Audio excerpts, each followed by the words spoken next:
ತುಮಕೂರು ಜಿಲ್ಲೆ ತುರುವೇಕೆರೆ ತಾಲೂಕಿನ ಮಾಜಿ ವಿಧಾನ ಪರಿಷತ್ ಸದಸ್ಯ ಬೆಮ್ಮಲ್ ಕಾಂತರಾಜು ಅವರಿಂದ ಮಾಧ್ಯಮಗೋಷ್ಠಿ ನಡೆಸಲಾಯಿತು. ಮಾಧ್ಯಮದವರ ಜೊತೆ ಮಾತನಾಡಿದ ಬೆಮ್ಮಲ್ ಕಾಂತರಾಜು, 8ನೇ ತಾರೀಕು ಭಾರತ ಐಕ್ಯತಾ ಯಾತ್ರೆ ಕಾರ್ಯಕ್ರಮ ನಮ್ಮ ತುರುವೇಕೆರೆಯಲ್ಲಿ ಬಹಳ ಅದ್ದೂರಿಯಾಗಿ ಯಶಸ್ವಿಯಾಗಿದೆ ಎಂದರು.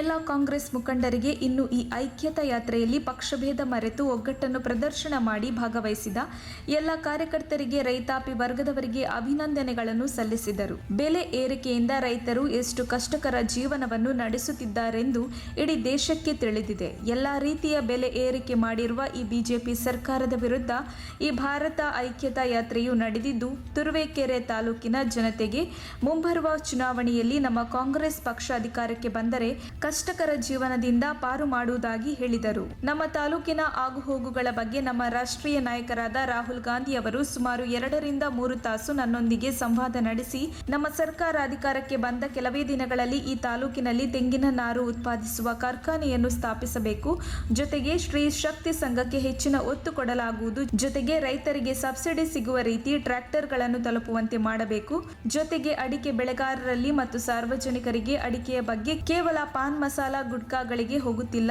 ಔಷಧೀಯ ಪದಾರ್ಥಗಳಿಗೂ ಬಳಕೆಯಾಗುತ್ತಿದ್ದು, ಸಾರ್ವಜನಿಕರಿಗೆ ಈ ಬಗ್ಗೆ ಅರಿವು ಮೂಡಿಸುವ ಕಾರ್ಯಕ್ರಮಗಳನ್ನು ಮಾಡಬೇಕಾಗಿರುತ್ತದೆ ಎಂದು ತಿಳಿಸಿದರು.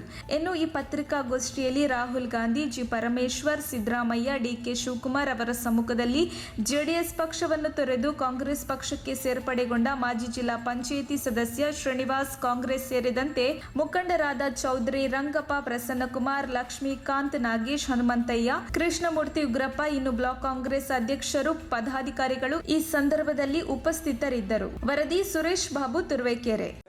ನಾವು ಇಲ್ಲಿಂದ ಬಸ್ಸಿನ ವ್ಯವಸ್ಥೆಗಳು ಕರೆಕ್ಟಾಗಿ ಮಕ್ಕಳಿಗೋಸ್ಕರನೇ ಮಾಡಿದ್ರೆ ಹೋಗಿ ಬರೋಕ್ಕೆ ಅನುಕೂಲ ಆಗುತ್ತೆ. ನಮ್ಮದು ಚಿಕ್ಕ ಟೌನ್ ಆದ್ರೂ ಇಲ್ಲೇ ಎಲ್ಲ ಮಾಡೋಕ್ಕಾಗಲಿಲ್ಲ ಅಂದ್ರೂ ನಾವು ಮಕ್ಕಳಿಗೋಸ್ಕರ ಇದು ಬಸ್ ವ್ಯವಸ್ಥೆಗಳು, ಉಚಿತವಾಗಿ ಪಾಸ್ ವ್ಯವಸ್ಥೆ, ಇದೇ ಟೈಮು ಮಕ್ಕಳುಗಳಿಗೆ ಹೋಗಬೇಕು ಅಂತ ಮಾಡಿ ಅವ್ರಿಗೂ ವ್ಯವಸ್ಥೆ ಮಾಡಬೇಕು, ಟ್ಯೂಷನ್ ಮಾಡಬೇಕು. ಇನ್ನೊಂದು ಹಿಂದಿ ಏರಿಕೆ ಬಗ್ಗೆ ಚರ್ಚೆ ಮಾಡಿದ್ರು.